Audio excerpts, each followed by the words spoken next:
Hello and welcome to the second episode of Minetopia Season 2. Now, as you may be able to tell, the game looks a little bit different.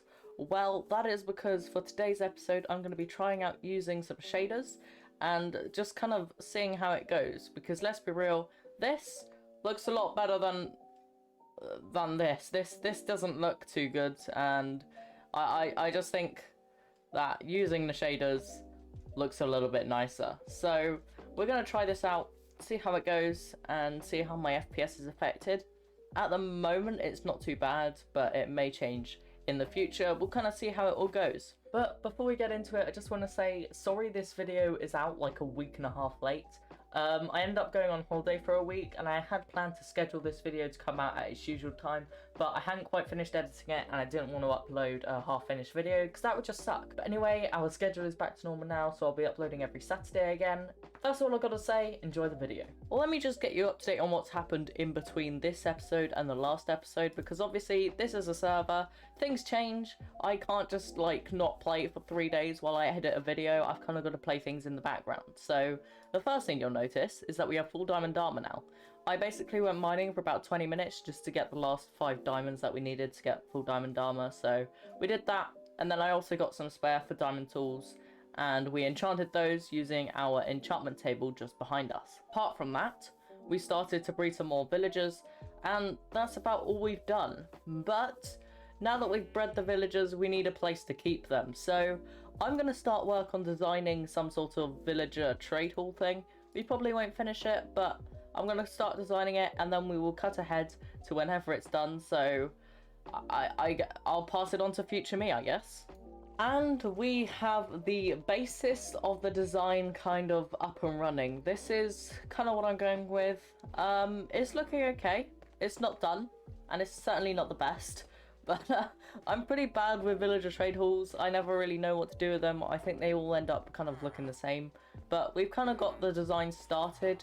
I'll finish it off camera, but I just want to make sure that Marley, who will also be using this trade hall, is happy with the result, because if he doesn't like this, now is the time I want to be able to change things instead of building the whole thing and then finding out we can't change anything. There's also this area down here that we will have for storage and for furnaces and things like that we can use for the trading. So I need to finish off decorating the bottom area, decorating the things, and then do something with the roof. Not really sure what to do with the roof, which is the main reason I left that, but it's looking okay. It's getting there. It's getting there. Slowly but surely it will get there. But I think the final change that's happened since the first episode is the fact that now the tab menu shows how many deaths everyone has had. So as you can see, I'm the only person currently online with 0 deaths. Everyone else has 2, 3, and 11. So, you know, we're going to try and keep up the 0 deaths for as long as possible. If we manage to survive for longer than this episode, maybe I'll end up making a minigame about it. Who knows? Now that I've kind of got you guys up to date with what's happened in between episodes, let me just show you something. If we just head this way towards Neely's base, then as we get closer towards it, you will kind of start to see what kind of builds people have been doing since the first episode. That, like, what? They built this in the first episode. Like, what? We really need to get our game up. We've kind of spent the first episode just doing all the grindy stuff, and we've done no building. So in today's episode, we are going to start work on our area. We're going to flatten it out and hopefully start work on building one of the houses. Oh, we probably can't build all of them because there's like 18 different houses in the town, but we can start work on one of them hopefully once we've terraformed the land. Terraforming the land is going to take a while though, so I may see if I can time-lapse it, but first-person time-lapses don't look too good. They kind of get a bit disorientating for the viewer, so we'll see how it goes. I'll decide in editing, and it'll either just be like cut forward in stages, or it'll be a time-lapse. I guess we'll see where it goes.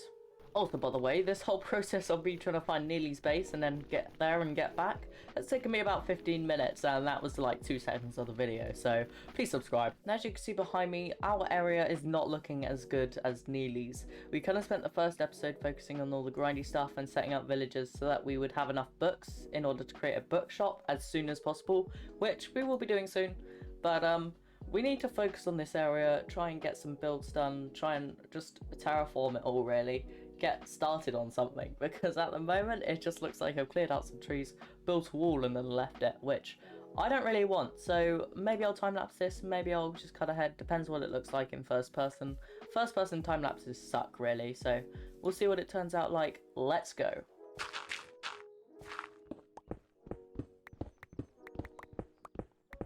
And the main hard work has been done. We have outlined the areas of where the sections are going to be for the land, and I've removed a whole mountain that was over here that like went up to about there. That's all gone now. I haven't really blended it in fully yet, but it's getting there. It's been about 2 hours, so a lot of work. But we have come into a little bit of an issue. Our stuff is kind of in the way of the floor that we're going to be placing, so I'm going to move my stuff somewhere out of the way, not really sure where. I guess we'll just move our stuff here for now, and then I will carry on placing a whole bunch of dirt until our whole ground is covered, and then hopefully it will look really nice.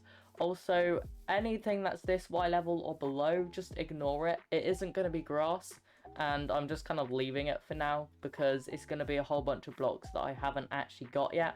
So we're just going to ignore it and we'll focus on the grass area. Okay, well, after my whole PC crashing and coming back online again, it turns out that the mod I was using for the shaders and stuff currently doesn't work with Intel for 1.17. There's a few bugs that makes it continuously crash. So we're back to using Optifine and no shaders. But as soon as the mod is fixed with Intel, I will go back to it and using shaders because I don't really lose any frames with it and it just makes the game look a whole lot better. But anyway, let's get round to placing a whole bunch of dirt. And with that, we have covered the whole area with dirt. Now, it doesn't look super great at the moment, but most of it is flat. I may end up moving this area back a little bit, but it shouldn't be too much in the way. It will only need to move back maybe a few blocks, but I'll work around it. We just need to kind of wait for the grass to spread here so that it covers all the dirt, and then it should be looking good. And as you can see, I've moved all of our stuff over here with our collection of crafting tables, which is slowly growing and will probably grow throughout the season. At this point, I am really beginning to miss replay mods because we are about to go into another massive project of replacing all of this area with stone and different stone blocks and andesite and whatnot, just to make it a nice looking path area. And I think that would look really good as a third person time lapse, but unfortunately we can't do that. Replay mod isn't out yet, so we'll probably just cut ahead until whenever this is done. This is going to take a long time for what's going to be about 1 minute of the video, so guys, I'll see you guys at the end of it. And with that, we have placed all of the stone. This took so long, but I'm not gonna lie, the outcome, it was worth it. This looks so good. I'm hoping you can see how this area is gonna start to look now. Obviously all of the houses and things will be up there, and then there'll be a few cranes and dock areas on the stone part, but mainly it's gonna be a path. We also have 2 staircases going down this side, which will lead to some kind of dock area here. And we also have on the other side, I have started to prepare a less natural staircase. It's going to be more kind of built in place just here, and there'll be a bigger dock over here. So this is going to look amazing. The only thing I need to do is add some stone brick walls in the gaps here, and then the main area will be completely done. We just have to start planning out where all of the buildings are going to go. Okay, with all that done, we are going to get to work planning out our shop with Marley. But first of all, we've decided to pay PB on to decorate our nether tunnel that leads to our base. And we want to put a certain pet in our tunnel. But it isn't going to be an ordinary pet. It's going to be one of the people who play the server. So we're going to head over to Kip Snip's base, see if they're there, and see if we can bribe him for his head. This will be interesting. Don't quite know how it's going to go. We are ready to fight, but we've also got a book here that basically reads that by signing this, we are allowed to kill them, take their heads, and they will be paid 1 diamond for it. So let's see how this goes. Be very quiet. He might be. He's AFK. He's AFK. What's he doing? Is he like... Knock knock. Hello? That is one hell of an AFK spot. Yeah. He just breaks his way into his staircase every time he wants AFK. Maybe. Hello, Kip, you there? Yoo-hoo. Wait, I might eat my mic and see what he does. Hello, Kip, are you there? Christ. We're gonna have to wait. Yeah, just come here. Let's hide underneath his stairs. No, yes, so hidden. We'll never see us coming. Well, now we just have to wait for him to come back. Do we have any curse of binding stuff? No. Damn it. I should have kept that curse of binding for the jar. We could have put like some funny clothes Yeah, on. who goes AFK on a server with no armor on? Yeah, I know.